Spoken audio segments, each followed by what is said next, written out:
All right, Thomas. Are we really ready to call Verstappen and Perez one of the greatest drivers pairings of all time? They might be mentioned. I don't know about greatest of all time just yet. We'll look at the numbers, we'll look at some of the other pairings, and we'll definitely see what we come up with. Guys, if you're looking for merchandise, if you're looking for a reasonable price, if you're looking to get ahead of the season, you want to go ahead and start getting your 2025 merchandise, you got Scuderia Hamilton, and then of course you have the classic Through Goes Hamilton, courtesy of my, Crofty. I was going to say Martin Brundle, but it wasn't Brundle. It was Crofty. Jeez. Yeah, we've got a ton of stuff at turn1podcast.myshopify.com. Check it out, and if there's anything you want to see, let us know. And no matter what Thomas says, this hat is staying. Now entering the grid. Here are your hosts, Thomas and Jeremiah. So we wanted to take a bigger look at some of the driver pairings of all time, as far back as we can remember, as far back as we've done research for. Yeah, because we can't. I mean, some of these we have no memory of. We're 90s kids. Yeah. We wanted to see really who matched up as some of the best driver pairings of all time. Some great names. Before we get into who we think are our top 5, we're going to give some honorable mentions. Number 1, and my personal favorite, goes to the McLaren team of 2007, Alonso and Hamilton, for obvious reasons. Let me give some context real quick. So you might be saying, Alonso and Hamilton, a dynamic duo, both elite drivers, both world champions. Yes, now at the time they weren't both world champions. Lewis hadn't won his yet. Just Alonso. But this is more the best, like, not team dynamics, even just team performance. When they were together, how did they perform? And unfortunately, the reason that Alonso and Hamilton fall to honorable mention is because while they were both dynamic and elite drivers, they didn't win together. Exactly. How did they end up finishing, actually, that one year, so 2007? That was the year that Kimi Räikkönen won his title with 110 points. Alonso and Hamilton both finished in second and third with 109 points, both 1 point off the championship. Yeah, and throughout this, we're going to try to not talk about things that we don't fully know or understand. We looked at the championships and all that, but we won't go too much in depth on things we're not sure of. But if you know anything about these guys, let us know in the comments. Next honorable mention is who Jeremiah mentioned in the open. Give me Verstappen and Perez. Yeah, this one has to fall to an honorable mention just because they haven't, as far as both of their performances together, we see Max dominating, but we don't see that same level of performance from Sergio Perez. Now, he did play the super teammate in 2021 to help Max get his first ever championship, but that was that one season, and it seems like these last 2 seasons after that, he gets regular finishes in 5th, 6th, 7th, in the fastest car on the grid. I think you could consider him an elite teammate last year, finishing second overall. He kind of struggled, hit or miss there, but until we see him constantly getting second or third in the drivers for like a couple of years, that's what it'll take for them to break into the top 5 that we have listed out here. But that 2021 race where he held off Lewis, that arguably gave Max his first championship and propelled Red Bull back into the dominant spotlight. Who's next? Number 3, give me Valtteri Bottas and Lewis Hamilton. Yeah. This pairing, one of my favorites, not my favorite, that was Alonso and Hamilton, but one of my favorites just because you had every single race that Lewis didn't win, it went to Valtteri Bottas. He played the super teammate in every single season, constantly finishing up as high as possible and as high as you want him to. Obviously, the lead went to Lewis Hamilton, which is why you never saw Bottas getting a driver's championship, but you saw heck of team performance by him. This is what Verstappen and Perez could work towards. We saw glimpses of this last year. So obviously last year, Max did not win 3 races, 2 of which were won by Sergio, 1 of which was won by Carlos Sainz. Give me 2 or 3 more seasons of Sergio winning every race that Max doesn't, and suddenly you have Bottas and Hamilton, because that's what Bottas did. Right. He won almost every single race Lewis did not win. And that's why Mercedes was, for the 6-ish years they were together, 5 years they were together. 2017 to 2021? Yeah, they were dominant. They won the Constructors in 2021 when Max won the Drivers because Bottas got such high finishes. Exactly. That's the difference maker. Our last honorable mention goes to Mansell and PK. Not going to get into this one too much. We've done a couple of episodes where we've talked on their stats, but ultimately this was a driver pairing of another set of 2 elite drivers that both had championships, both won Constructors championships, very similar to the Alonso and Hamilton pairing. They fall just shy of the top 5, though, because they don't have quite the stats or dominance in a short period of time that some of the top 5 might have. Kick us off with our number 5 on our list. Number 5, you got to give me Weber and Vettel. Yeah. These guys from 2009 to 2013. First of all, 2009, Vettel's first year in Red Bull, kind of getting his feet wet, getting his thing together, getting everything grooving. The up-and-comer. Right. Coming straight from Toro Rosso at the time. Immediately starting 2010, wins his first championship, and then the following 3 after that, giving Red Bull 4 constructors and 4 drivers, all going to Vettel. And you can't give all of the credit to Vettel. Weber did a heck of a job in all 4 of those seasons. Weber was constantly up there in the top 3 or 4, and I think when we're looking at best team performances, I don't know if you have... I mean, Sebastian Vettel would have been a great driver regardless. He was definitely mentored by Mark Webber, who was in the later stage of his career. He's been in F1 for a decade or so now at this point, and you have Vettel coming into that Red Bull organization, which was still relatively new at the time, only 5-ish years old, right, starting in 2005. And so that pairing of the tenured elite driver that had gotten results on the track and then the young up-and-comer, it's almost what you would have wished for Daniel Ricciardo and Max Verstappen to have been, but I don't think Daniel Ricciardo was quite on that mentor level. He was still very much in a championship mode. He wasn't ready to play that second seat. But Mark Webber definitely was. He had had his time at Red Bull with David Coulthard, and then they bring in Vettel, and he kind of knew, okay, this is the guy. No, they definitely had their disagreements on the field, on the track every now and then.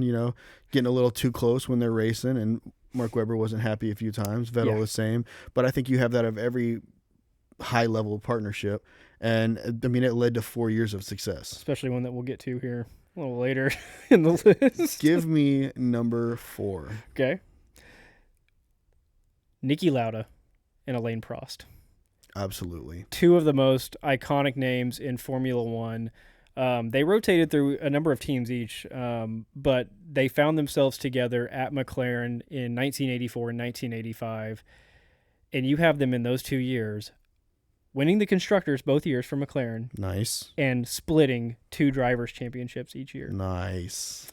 I mean, it's a 2-year run, and it kind of combines what you're looking for in these pairings. So again, this is all subjective. You can comment if you agree or disagree, of course. When we look back at like the Alonso-Hamilton pairing and why they didn't make it, they were 1 year together, they didn't win anything together. This is 2 guys that were together for 2 years, and in that 2 years together won everything they possibly could have. And it wasn't one guy winning it all like Vettel did, which is why they fell to 5th. It's both of them splitting that, and in both years being highly competitive. Like either one could have gotten it either year. Yeah, I think the only reason they fall to 4th, and we'll get into later on partnerships and why they're ahead, Lauda's 85 season, where he finished 5th in the championship, 6th in the championship, somewhere down there, wasn't the best season. Right. It was unfortunate, a lot of DNFs, but we still saw Prost take the championship and Lauda with enough points for them to secure the Constructors. The 80s was a very odd era of Formula One, and the championship... Okay, the championships weren't iffy or anything. Like, the winners were the winners. But I encourage you to go back and look at the results for pretty much all the 70s and 80s. There is just streaks of DNFs, DNS, DNQs. Like, even in those years, Lauda and Prost, one of them in, like, the second race of the year didn't qualify because of something odd happening. And so once you get out of, like, the top 5, it suddenly just becomes who finished more races. And if you had a team or a car that you just couldn't wrap your head around or that had mechanical issues, because that was the time period of Formula One, it really messed with your standings. So I think it shines a little bit of light on the iffiness of those championships, but also if you were able to battle through all that and win, because the winners usually didn't have very many DNSs, you were clearly the best. I mean, it was just utter chaos back then. You handled the car better than anyone else. Also, there was more drivers back then. There was like 30 drivers on that grid. Yeah, but you have a lot of them replacing other drivers who couldn't get on the grid for whatever reason.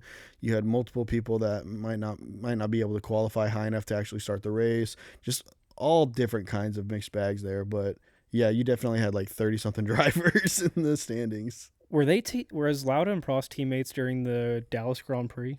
Was that 84? Yes, it was. And that's when Niki Lauda didn't want to race, and they had that whole big blow up, and man, yeah. And that's when they went and dumped ice on the track. Yeah, I want to say that was 84. I think he was 84. But anyways, 2 iconic names in a 2-year stretch with one. I mean, when you're looking at iconic teams too, McLaren is top 3 with Ferrari and Williams, I guess.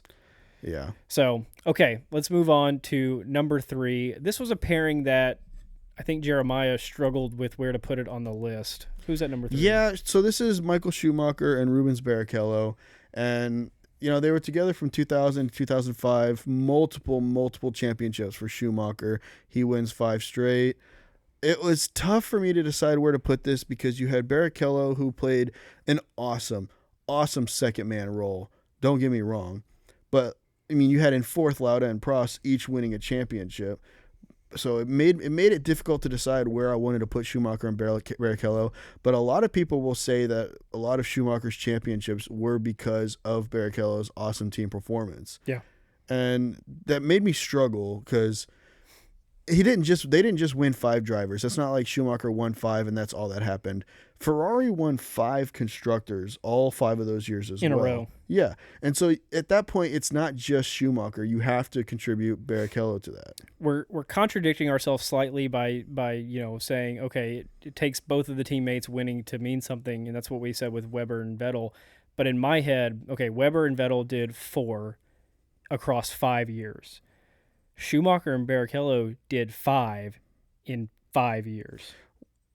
Was it 5 or 6? If you count 2000, it's It might have been 6. 6. Right. Either way, they did a lot.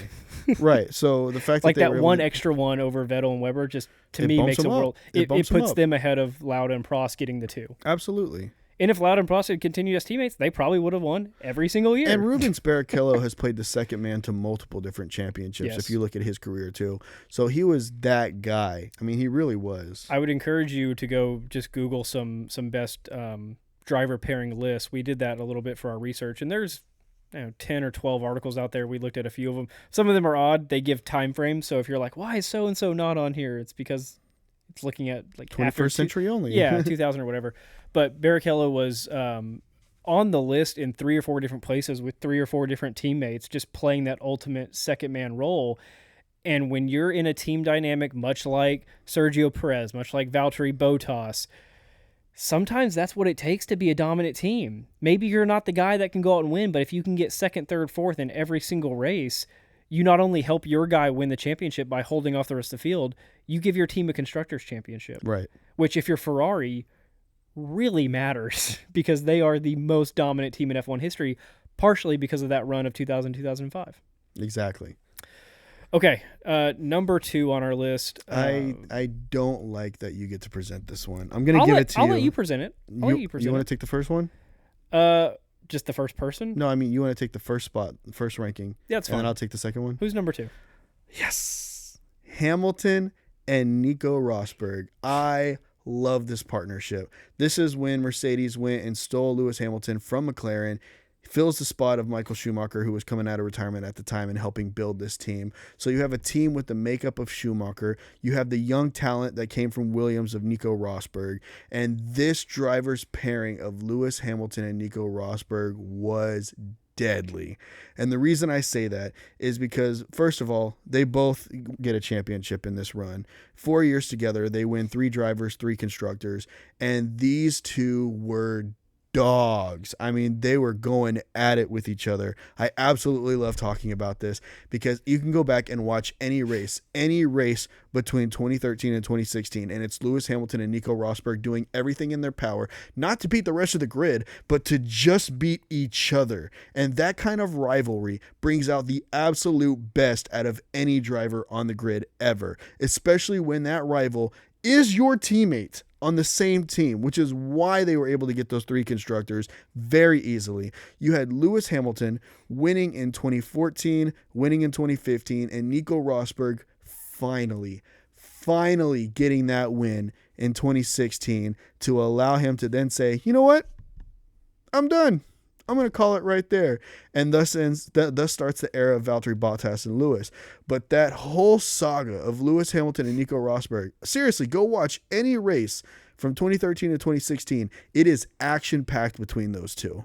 It's like the 2021 Max versus Lewis battle, but they're teammates. I love every second of it. And this thing goes back for years.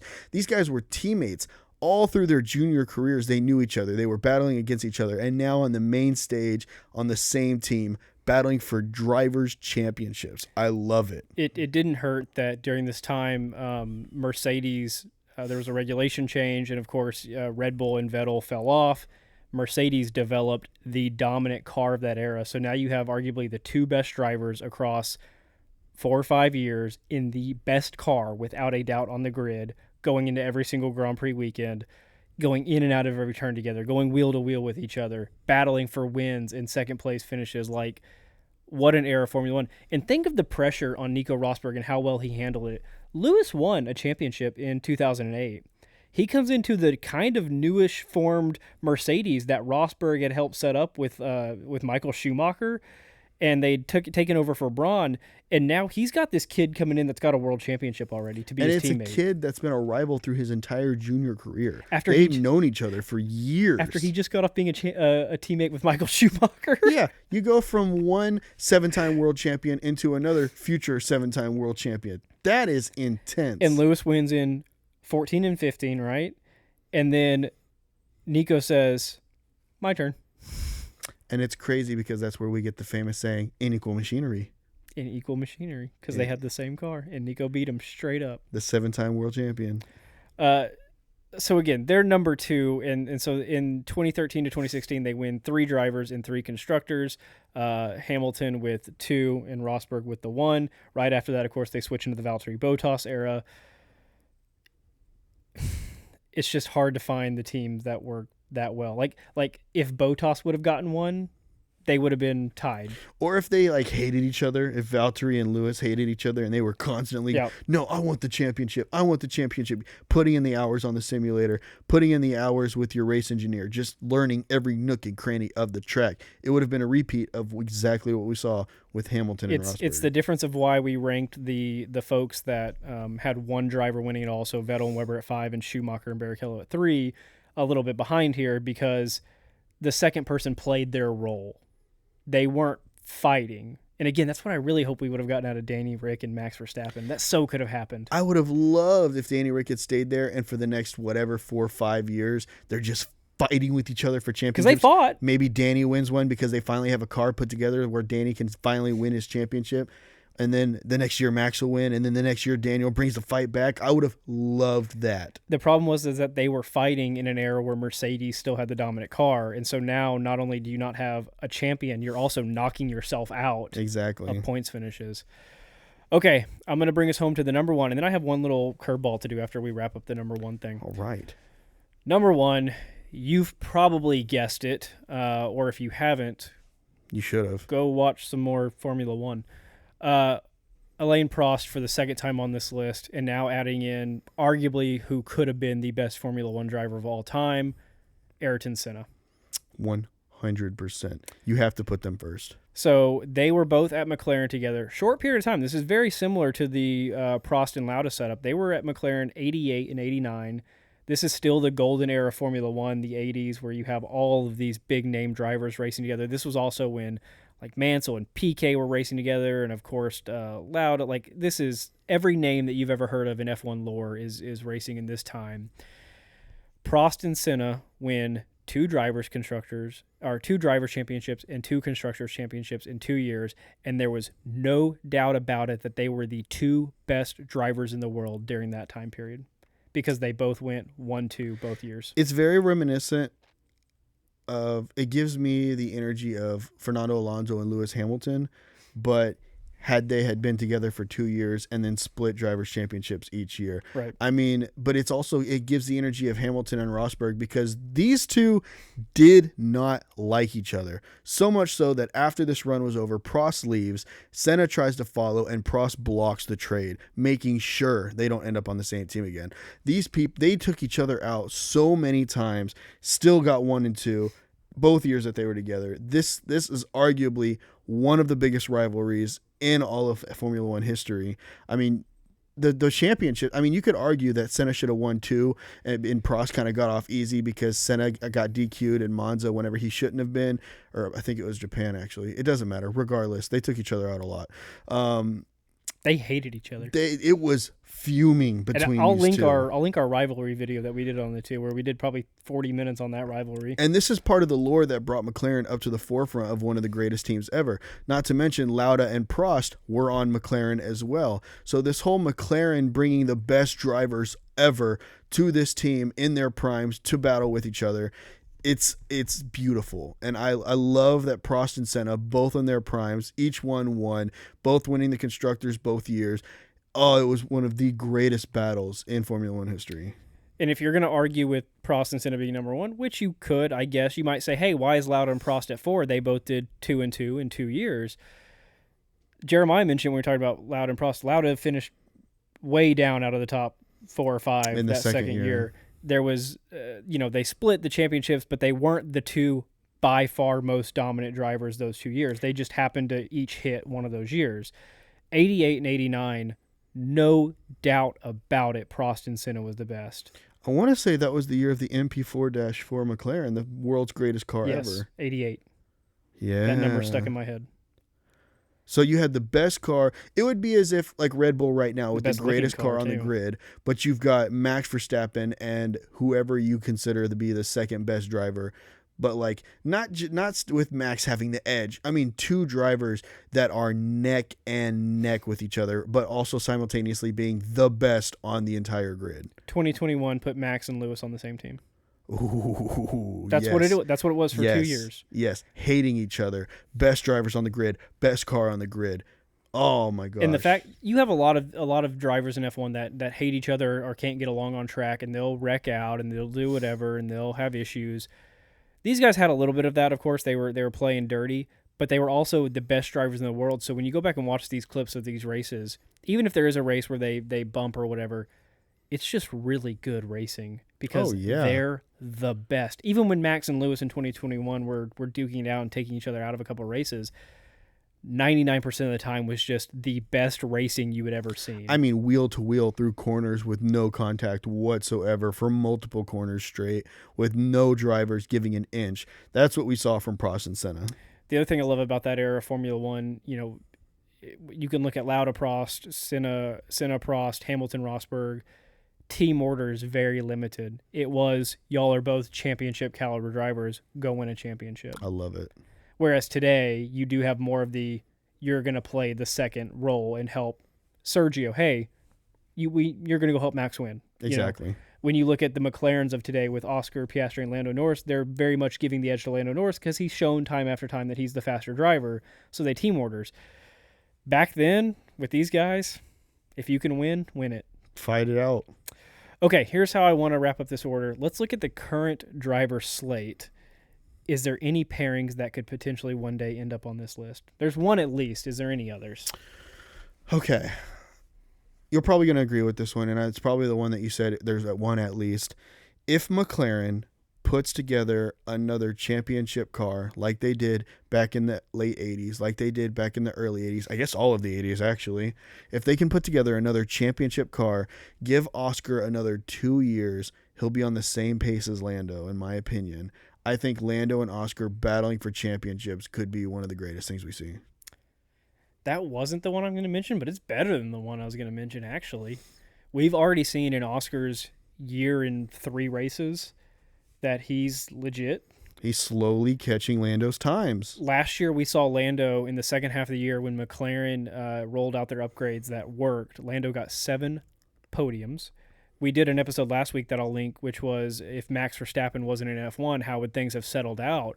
And last year, if you take Max Verstappen out of the picture and you just move everybody up kind of one spot, Lando wins 6 races last year. And Oscar wins a race. Oscar wins a race. The next most race wins was Sergio, also at 6 last year, if you do the whole Max thing. So suddenly, that's a whole different dynamic. So if we go throughout this season and McLaren can upgrade their car and either match or beat the pace of Ferrari, and then we go into next season, and then we go into the 2026 regulation changes. And McLaren takes the front runner on which that. they very well could. Red Bull, knew he could retire or be out, and the Christian Horner Or stuff knew still, he could go to McLaren. the Horner stuff still hasn't settled yet, so who knows where that goes. But McLaren could have it figured out, and they're going to have Oscar and Lando. I look around, Ferrari's getting split up. You have Charles going to be paired with Lewis. I don't see a lot coming from that. I think they'll be good together, but I don't think they're going to be a dominant pairing. It depends on what Ferrari brings to the team. We don't know who's yet going to be matched up with George at Mercedes. It could be Alex Albon. It could be Carlos Sainz. It's wide open right now. I think the other pairing is one that we gave an honorable mention to, which is Max and Sergio Perez. Right now, they have 3 drivers' championships and 2 constructors' championships. If they can win 2 or 3 more years together, I think they could crack that kind of Weber and Vettel 4-4 that they did. I can see that. I just don't think they're going to be together that long. If we're talking about just cracking the list and being more towards the bottom, yeah, Verstappen and Perez are the only 2 right now that could do that if they were to continue on pace with what they're doing already right now. But if we're talking about greatest of all time driver pairings with just sheer rivalry between the drivers and pace, the closest thing we can get to that right now has got to be Lando and Oscar. Because they're 2 elite drivers that... And how much more pace does Oscar have to get before Lando starts to get a little salty? You know what I think it's going to be? I think, what if Oscar wins a race before Lando does? I mean, he won the sprint race. The sprint race. In Qatar. And Lando is currently the F1 driver with the most podiums without a win. Mm-hmm. I mean, that eats at you. We could see it. We could see Lando go full supervillain. And then Oscar and Lando just be one of the greatest driver rivalries that we see if McLaren can bring the car for them to fight for the championship. I really hope McLaren doesn't blow this pairing. Oh, yeah. We could be writing something brand new that are going to be talked about for years. They've got them both locked into longish-term deals, right? I know Lando I want to say they do. Lando just got locked back in. Oscar got locked in. He had like a year left on his contract, and they extended him out. So I think they have both drivers for a while. And we mentioned this, maybe we mentioned it last week. What a genius move to steal that kid from Alpine. Oh, yeah. He was going to die on that team. Think about right now, if y'all are watching this, where Alpine is in the world of F1 at the very bottom. Think about Oscar Piastri just being wasted down there. Yeah, and on top of that, we would have started hearing articles of, can Oscar cut it in Formula One? And it's nothing to his fault. It's the car. Yeah, and we've seen that happen to so many drivers. I mean, look right now, you have Zhou Guanyu, who's just meddled around at Alfa Romeo, now Kick, and just that's what it is. Yuki, who's been at AlphaTauri his entire career, now Visa, Cash App, whatever, and just never really improves, just kind of always does the same. And you're like, okay, I guess that's what kind of driver is. But if you put him in Max Verstappen's Red Bull, does he suddenly win a race? Yeah, is he finishing podiums every single race? Is he more consistent than Sergio? Because we know, looking back at this list, we know Valtteri Bottas is an excellent driver. Because of his time in the dominant Mercedes. We know he can win races. He can win multiple races in a year. The second you put him in that Alfa Romeo a couple seasons back, he starts finishing 8th, 9th, 10th, 11th. And you're like, okay, that makes sense because of the car. But if Zhou is also finishing 8th, 9th, 10th, 11th, does that mean that he could have won races in a Mercedes? Exactly. Okay, let's do a quick recap here. Our honorable mentions, and please, argue in the comments. Let us know if you hate our list. If we're dumb, let us know. Honorable mentions, we had Alonso and Hamilton. Then we had Verstappen and Perez. Then Bottas. Man, Hamilton's on this list a lot. Bottas and Hamilton. And then Mansell and Piquet. Who'd we have in our top 5? You've got Weber and Vettel, Lauda and Prost, Schumacher and Barichello, Hamilton and Rosberg, and finally, Prost and Senna. Guys, if you think Zhou Guanyu and Valtteri Bottas will be on this list next year, let me know in the comments. And more important than that, if you think Esteban Ocon and Pierre Gasly is going to be one of the greatest rivalries that we see ever in the history of Formula One, I'll ride that wagon with you. They're not even one of the best French driver pairings. Jeez. All right, we'll see you. Bye, guys.